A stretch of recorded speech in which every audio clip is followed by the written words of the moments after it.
साल 2024 पाकिस्तान में सिक्योरिटी सूरत हाल के हवाले से इंतहाई अफसोसनाक साल रहा है, क्योंकि मुल्क एक मरतबा फिर दहशतगर्द कार्रवाइयों का शिकार रहा है।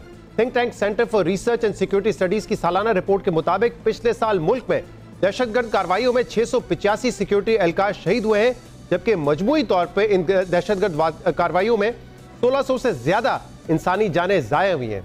मजीद तशवीश की बात यह है कि साल 2024 में दहशतगर्द कार्रवाइयों में अमवात की तादाद गुज़िश्ता 9 साल की सबसे ज्यादा अमवात रही हैं। लेकिन इन कार्रवाइयों के जवाब में सिक्योरिटी फोर्सेस की जानिब से जो जवाबी कार्रवाइयां हुई हैं, उनमें 925 दहशतगर्द भी मारे गए।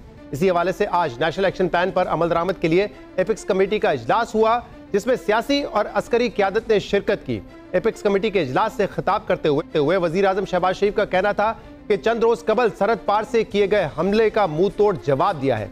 जबकि दूसरी तरफ मुल्क की सिक्योरिटी सूरत हाल को लेकर पाकिस्तान और अफगानिस्तान के ताल्लुकात में भी कशीदगी वाज़ेह है। पिछले दिनों अफगानिस्तान की तरफ से पाकिस्तान पर फ़िज़ाई हदूद की खिलाफ वर्जियों का इल्जाम लगाते हुए कहा गया था कि पाकिस्तान ने अफगानिस्तान के सूबा पख्तिया में पनाह गुज़ीन कैंप पर बमबारी की है, जिसके नतीजे में मुतादिद अफराद हलाक और जख्मी हुए हैं। और इसके जवाब में पाकिस्तान के दफ्तर खारजा ने पाक अफगान सरहद पर अस्करियत पसंदों के खिलाफ इंटेलिजेंस बेस्ड ऑपरेशन की भी तस्दीक की है। पाकिस्तान के अफगानिस्तान के साथ ताल्लुकात और सिक्योरिटी सूरत हाल पर हम बात करेंगे, और उसके लिए हमें ज्वाइन किया है सीनियर सहाफ़ी और तजज़ियाकार कामरान यूसुफ ने। कामरान साहब, बहुत बहुत शुक्रिया वक्त देने के लिए। 2024 का साल हमने देखा दहशतगर्दी के एतबार से एक बहुत ही अफसोसनाक साल रहा है। दहशतगर्दी के कई वाक़यात जो है हुए हैं, और हमारी ये पोजीशन रही है कि मेजॉरिटी इसमें जो वाक़यात है वो क्रॉस बॉर्डर रहे हैं। आज भी हमने देखा एपिक्स कमेटी का जो इजलास था, उसमें यह तो कहा गया है कि दहशतगर्दों से कोई बातचीत नहीं होगी, उनके खिलाफ कार्रवाई की जाएगी। लेकिन जो अफगानिस्तान वाला मामला है, वहां पे हम इसको डिप्लोमेटिक भी हल करने की कोशिश कर रहे हैं। अफगान तालिबान की जो हुकूमत है, उन पर हम कोशिश कर रहे हैं कि उनसे बातचीत करें, उन पर जोर डालें कि वो अपनी पोजीशन टीटीपी के हवाले से तब्दील करें। जरा बताइएगा ओवरऑल सिचुएशन क्या है, और 2025 में मजीद क्या बेहतर कर सकते हैं दहशतगर्दी पर काबू पाने के लिए? देखिए, ये बहुत बड़ा चैलेंज है पाकिस्तान के लिए। आपने कुछ जैसे बताया कि 2024 में जो दहशतगर्दी के वाकयात हुए हैं, ये 2014 के बाद एक बदतरीन साल रहा है पाकिस्तान में। अगर आप सिक्योरिटी की बात करें, दहशतगर्दी के कोई 444 वाकयात हुए, फिर उसमें दर्जनों के करीब सिक्योरिटी फोर्सेज और आम जो पाकिस्तानी शहरी हैं वो भी उसमें शहीद हुए हैं। तो ये पाकिस्तान के लिए एक बहुत बड़ा चैलेंज है। और जो सवाल आपने किया कि पाकिस्तान जवान तालिबान दोबारा इक़्तिदार में आए हैं, पाकिस्तान यही समझता है कि वहां पर जो कलअदम तरीके तालिबान पाकिस्तान, इससे जुड़े जो दूसरे ग्रोह हैं, वो पहले से ज्यादा मजबूत हुए हैं, और मेजॉरिटी जो अटैक्स हो रहे हैं उसके ताने बाने अफगानिस्तान से मिलते हैं। और पाकिस्तान ये शुरू से बावर कराने की कोशिश कर रहा है अफगान तालिबान को कि वो फैसला करें कि उन्होंने टीटीपी के साथ रहना है या फिर पाकिस्तान का इंतखाब करना है। लेकिन हमने देखा है कि 3.5 साल के अंदर अफगान तालिबान ने क्लियरली टीटीपी के खिलाफ कार्रवाई करने से इनकार किया है। मुख्तलिफ तजावीज जरूर सामने आई माजी में, जिसमें उन्होंने ये ऑफर किया कि वो टीटीपी के जो दहशतगर्द हैं उनको रीलोकेट कर देते हैं, पाकिस्तान के बॉर्डर एरिया से दूर ले जाते हैं। और कल जो डिफेंस मिनिस्टर की तरफ से स्टेटमेंट भी सामने आया था, जिसमें उन्होंने कहा था कि उसके लिए उन्होंने 10 अरब रुपए मांगे हैं। तो इस पर मैंने ही 2023 में सबसे पहले स्टोरी की थी इस प्रपोजल को लेकर के, लेकिन वो प्रपोजल ही रहा। उसके बाद हमने देखा कि मजीद ये वाकयात हुए। अब जो पाकिस्तान, जो पिछले हफ्ते हमने देखा कि टेंशन अरूज पर गई, एक दफा फिर जरूर कोशिश हो रही है बॉर्डर पे जो भी टेंशन बढ़ी, जो मेरी मालूमात है behind the scene back channel diplomacy के पसे पर्दा जो एफर्ट्स हैं वो जारी हैं। उसको लीड कर रहे हैं पाकिस्तान के जो स्पेशल एनवॉय ऑन अफगानिस्तान।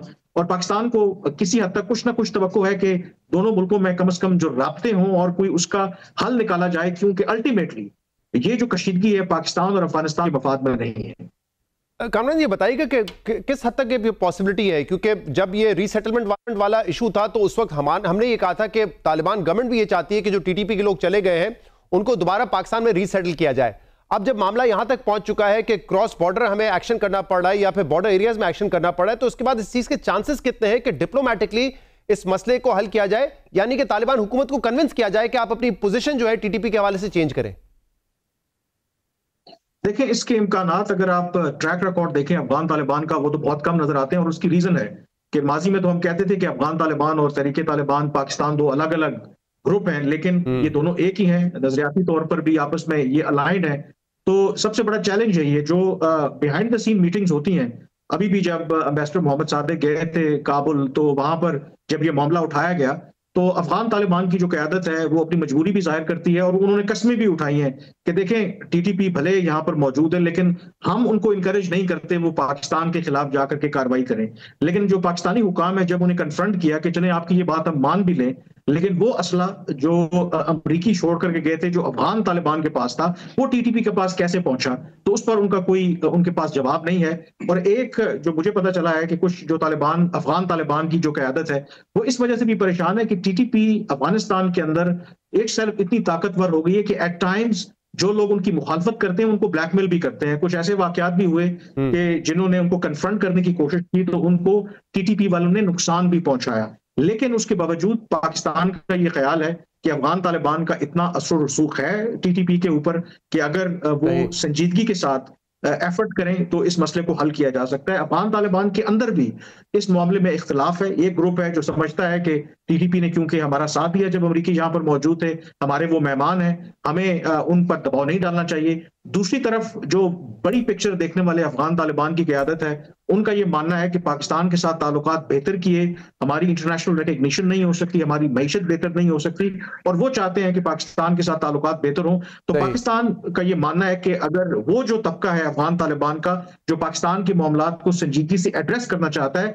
उनको कम से कम कन्विंस किया जाए, वो नंबर्स बढ़ाए जाएं और वो अफगान तालिबान के उन लोगों के ऊपर दबाव डालें जो टीटीपी को सपोर्ट करते हैं, ताकि इस मसले का हल किया जाए। तो कोशिश पाकिस्तान की तरफ से जारी है। बहुत बहुत शुक्रिया, बहुत बहुत शुक्रिया। कामरान यूसुफ साहब हमारे साथ मौजूद थे। 2024 में हमने देखा कि दहशतगर्दी के वाकयात बड़े चैलेंजिंग यह था पाकिस्तान के लिए। 2025 में भी अब देखना है कि जो अज़म दोहराया गया है कि दहशतगर्दों से बातचीत नहीं होगी, उनके खिलाफ कार्रवाइयाँ होंगी और उसी से अमन बहाल होगा। देखते हैं इस हवाले से अब हमारी क्या अप्रोच है।